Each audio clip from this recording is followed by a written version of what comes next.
जय श्री राधे। कलयुग केवल कथा आधारा, सुमिरे सुमिरे नर उतरहि भव पारा। जय श्री राधे। मेरे बंधुओं, हरिदास संत के चरणों में पड़े हैं, संत से बार बार आग्रह कर रहे हैं, क्योंकि संत के अब जाने का समय नजदीक आ रहा है। संत कहते हैं तू अपने घर में रह, अपनी मां की सेवा कर। हरिदास के बहुत आग्रह करने के पश्चात संत हरिदास को द्वादशाक्षर वसुदेव मंत्र ओम नमो भगवते वासुदेवाय, ओम नमो भगवते वासुदेवाय, ओम नमो भगवते वासुदेवाय।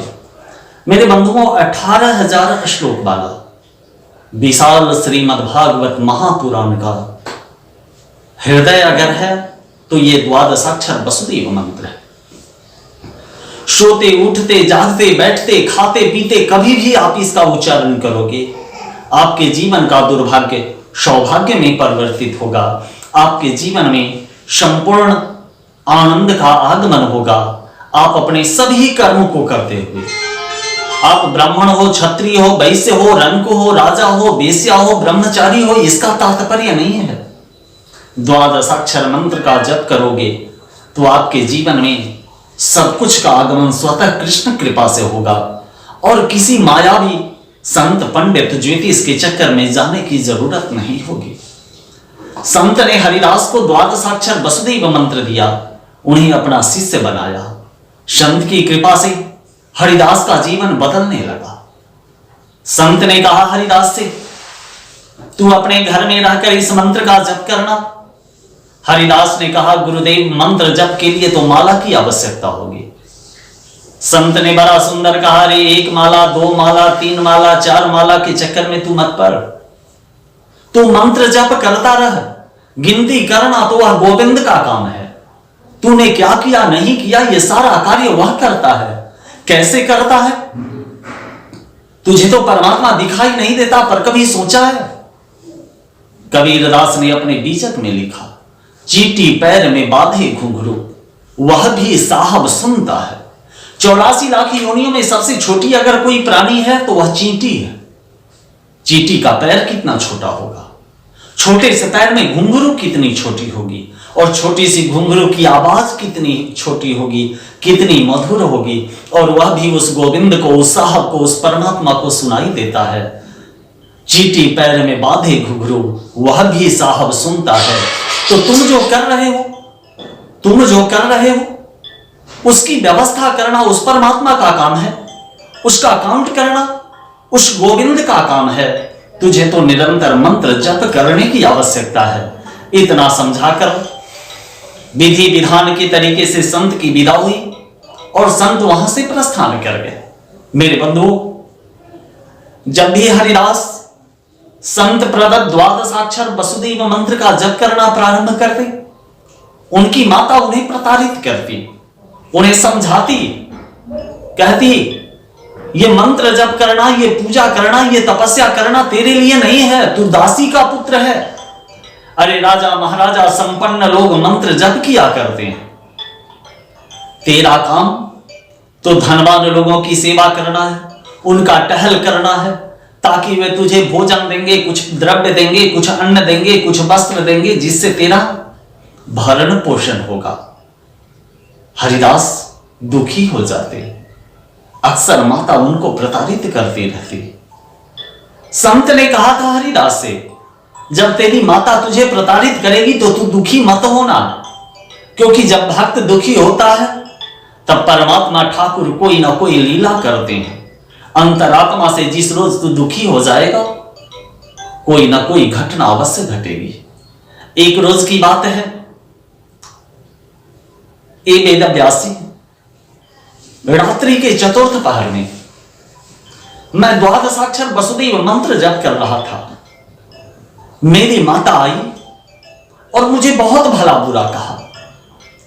मैं दुखी हो गया, मेरे नेत्रों से अश्रुधारा गिरने लगी। गुरुदेव, यह कैसी परीक्षा है? जब भी मैं ईश्वर के मंत्रों का गुणगान करता हूं, जप करता हूं तो मेरी मां मुझे प्रताड़ित करती है।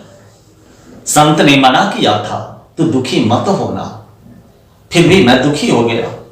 पता है वेदव्यास जी, मेरी मां प्रत्येक दिन गौशाला में जाकर गौ माता को भोजन ग्रहण कराती थी। उस रोज जब मेरी मां गौ माता को चारा देने गई ना, तो गौ माता अपने सिंह से मेरी मां की तरफ झपटी। मेरी मां पीछे हटी। गौशाला में काल स्वरूप सर्पदेव बैठे थे। सर्पदेव ने मेरी मां के चरण पे प्रहार किया। मेरी मां परमात्मा की प्यारी हो गई। इस शरीर से उसकी आत्मा निकल गई, वह ईश्वर के पास चली गई। हरिदास देवर्षि नारद कहते हैं वेदव्यास जी से, ए वेदव्यास जी, उस रोज मैं बहुत रोया और बहुत प्रसन्न हुआ। रोया इसलिए जो मुझे जन्म देने वाली, मेरा लालन पालन करने वाली मां मुझे छोड़कर आज स्वर्ग सिधार गई। और प्रसन्न इसलिए हुआ जो भक्ति के मार्ग में, मंत्र जप के मार्ग में, कृष्ण साधना के मार्ग में अब बाधा करने वाली कोई इस संसार में नहीं रहा। विधि विधान के साथ में माता जी की अंतिम क्रिया संपन्न किया। उसके पश्चात मैं निरंतर द्वादशाक्षर वसुदेव मंत्र जप करता रहा। एक रोज संजोगवश मैं गंगा स्नान के पश्चात नदी किनारे एक वृक्ष की छाया में बैठा था और द्वादशाक्षर वसुदेव मंत्र जप कर रहा था। अनायास मुझे समाधि लग गई। मैंने देखा घुंघराले बाल, कानों में कनेल का पुष्प, मुख पे माखन लटका हुआ, अलौकिक आभा लिए हुए एक नन्हा सा बालक दौड़ता हुआ मेरी तरफ आ रहा है। मैंने दोनों हाथ को फैलाकर उस बालक का आलिंगन करना चाहा, उसे पकड़ना चाहा। जैसे ही मैंने उसको पकड़ा, अनायास मेरी समाधि भंग हो गई। मैं रोने लगा। मैं बहुत रोया। अनायास आकाशवाणी हुई, ए हरिदास, तेरी भक्ति दिव्य है। तूने पूरी तन्मयता के साथ भक्ति की है। मैं तुझसे प्रसन्न हूं, पर तू जिस जाति में, जिस कुल में, जिस परिवार में जन्म लिया है ना, उसमें हमारा दर्शन तेरे लिए इतना ही संभव है। तुझे एक बार और मनुष्य का तन धारण करना होगा। उसके पश्चात तुझे हमारा पूर्ण दर्शन प्राप्त होगा।